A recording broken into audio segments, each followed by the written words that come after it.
The 1986 Challenger Space Shuttle mission. I remember it like it was yesterday. I was in the first grade, and it was such a big deal our teacher wheeled the television into the classroom on January 28, 1986, so that we could watch history unfold live. Little did the teacher know, nor did we know, we'd be about to witness the most traumatizing world event we had seen yet to take place to that date. The shuttle would explode right after takeoff on live television.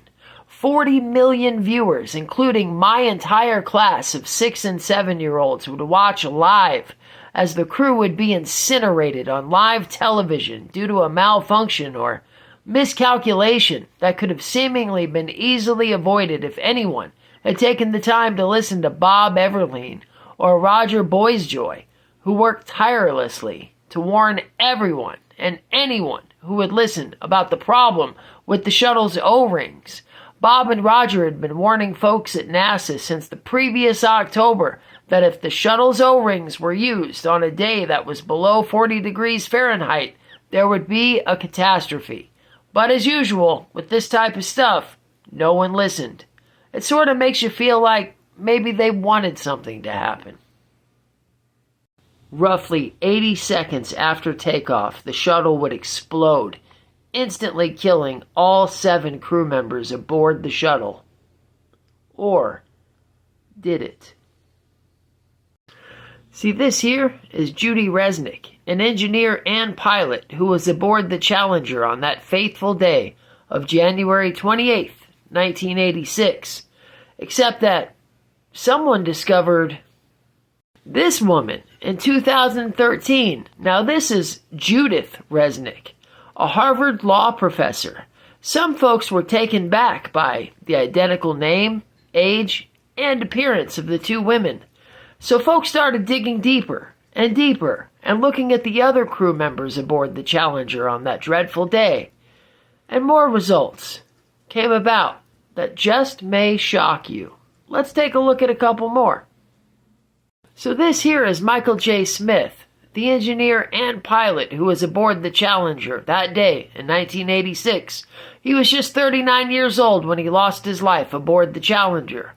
Except this is Dr. Michael J. Smith, professor of engineering at the University of Wisconsin.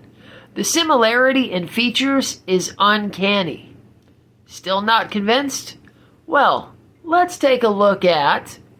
This is Sharon Krista McCullough. One of the interesting things about this crew member is that Sharon here was just an average school teacher who was supposedly picked at random to be aboard the shuttle. This made it all the more tragic when she abruptly passed away during the Challenger explosion in 1986. But we were able to locate this woman. This is Sharon A. McCullough. She received a law degree shortly after the Challenger explosion in 1986. See some similarities? I do. Now this here is Dick Scobie, the commander of the Challenger shuttle. He was on board that fateful day in 1986.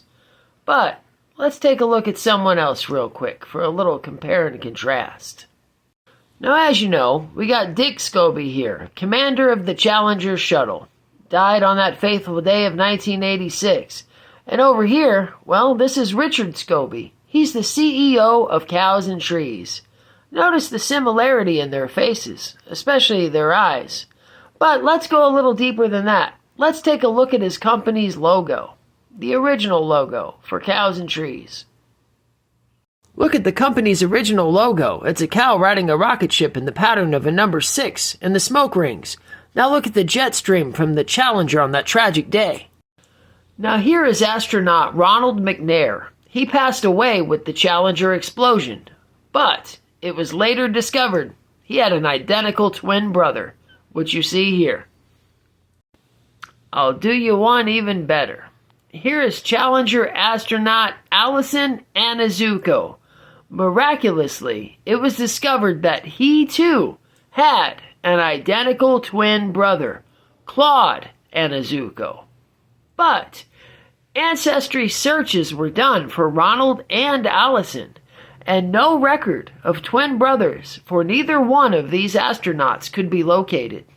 What are the odds that two sets of identical twins would be on the crew of 7? Wow. Mind-blowing. It's got to be astronomical. So was the Challenger space shuttle explosion a false flag incident? What for? What was the goal?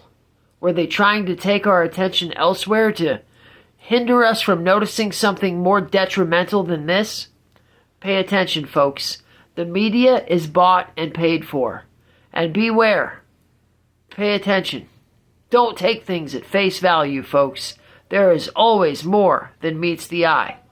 Until next time, truth seekers, stay safe. Be sure to follow Quick Note Conspiracies on Facebook, YouTube, Instagram, Twitter, and of course, TikTok. I will be posting much more in-depth videos on my YT page. Stuff I can't post here. We will be doing longer and more in-depth videos as we dive headfirst into truth and justice. Join me, won't you? Thanks, friends. Be well.